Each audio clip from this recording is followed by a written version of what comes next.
It can't happen here, but it did last year.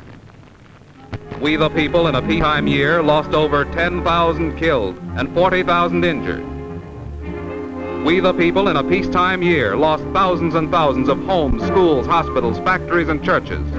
Losses the nation can replace only at tremendous cost.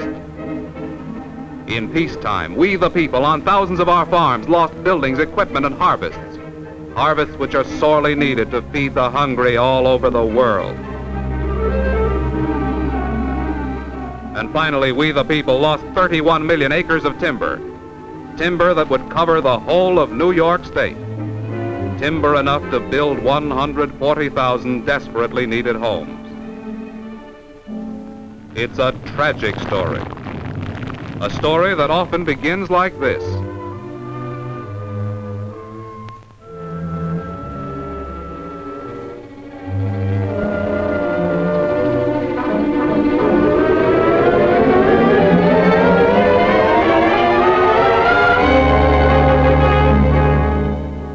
Or maybe the story begins like this.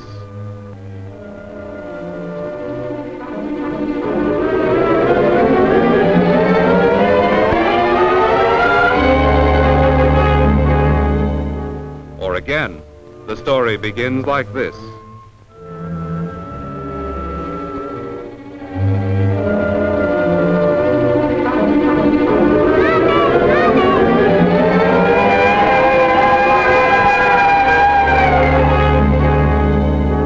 Here's another way the story often begins. Hello. Hello, Virginia.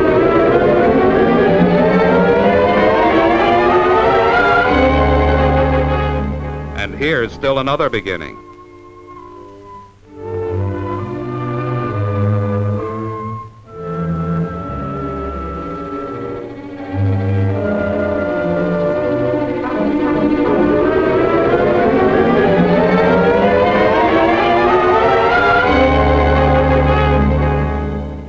And here's one more beginning.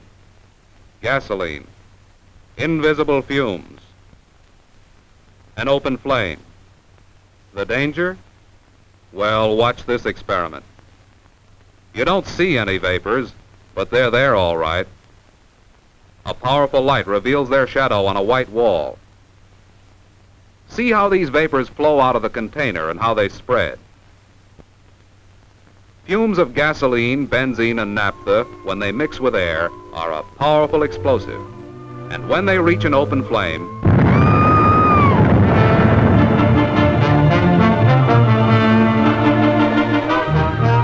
every minute of the day and night, all year long, there's a fire.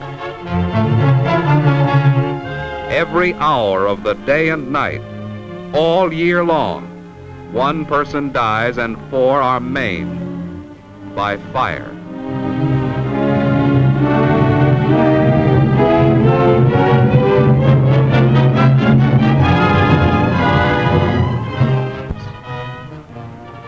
And 50,000 killed and injured. Crimes of carelessness.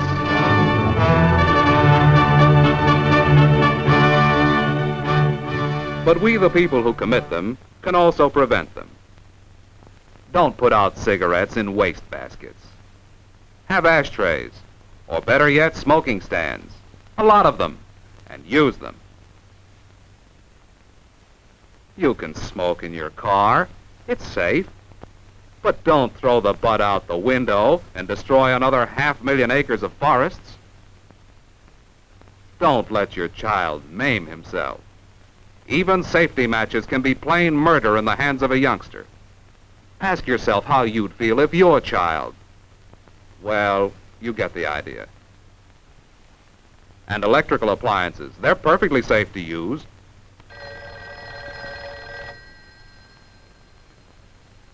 But you do have to turn them off when you leave. Now about those signs, no smoking. There's only one reason for them. To protect your life and the lives of others who work with you. If you can't take your things to the cleaners, only cleaning fluids approved by the underwriters' laboratories. They don't explode. Safety rules, after all, are just common sense. Unless you're a skilled electrician, don't attempt your own repairs. You're asking for trouble. Defective cords and plugs. Makeshift wires. And extension cords under carpets and rugs are bad fire hazards. You're asking for trouble, too, when you let rubbish pile up in the basement, in closets, or in the attic. Junk burns too easily. And electric lights are a lot safer to see by than candles or any other open flame. Another common sense rule is to have your heating plant put in good condition at least once a year before the heating season begins. Oil burners, stokers, furnaces, stoves, and pipes that don't work right cause a lot of fires every year. And that fireplace you like so well. It'll keep the sparks from popping out and setting carpets and clothing afire. And don't smoke in bed. You went to bed because you were tired, so you'll probably fall asleep. Too many people have gone to sleep forever by smoking in bed. Stopping fires is a matter of following simple rules, but observing them would avoid 3 fires out of 4. You can be sure that the men whose job it is to protect your life and property will welcome your cooperation. You're protected by expert fire departments, by well-trained men, always ready on a moment's notice to come to your aid. And this is their ammunition: water. And pumping stations distribute that water to hydrants all over your community. And up-to-date fire alarm systems bring the firemen to your house in a matter of minutes.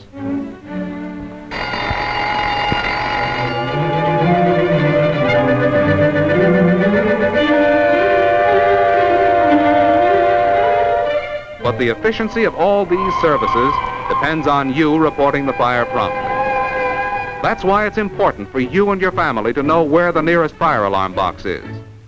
And incidentally, if you should turn in an alarm, be sure to wait by the box till the fire engines arrive, so you can quickly show them where the fire is.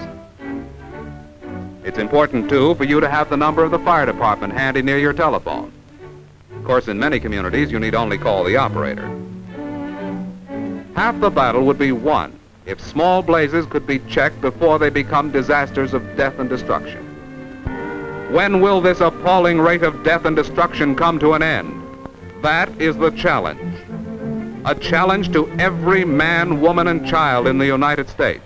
How will you meet this challenge?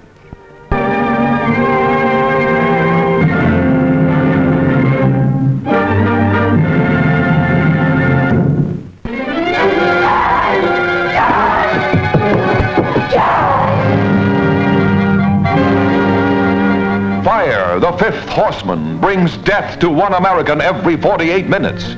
Fires last year killed 11,000 people, made 400,000 families homeless, destroyed property worth $700 million. 3 fires out of 4 never would have happened if their victims had followed only the simplest rules of safety. Clear out the fire hazard in your cellar. Have your heating equipment inspected. Always leave cigarette butts safe. Throw away worn electric wiring. Keep the phone number of your fire department in plain sight. Find out the location of your nearest fire alarm box. Stop fire, the fifth horseman. Join now in your community's Fire Prevention Week. Prevent fires, save lives.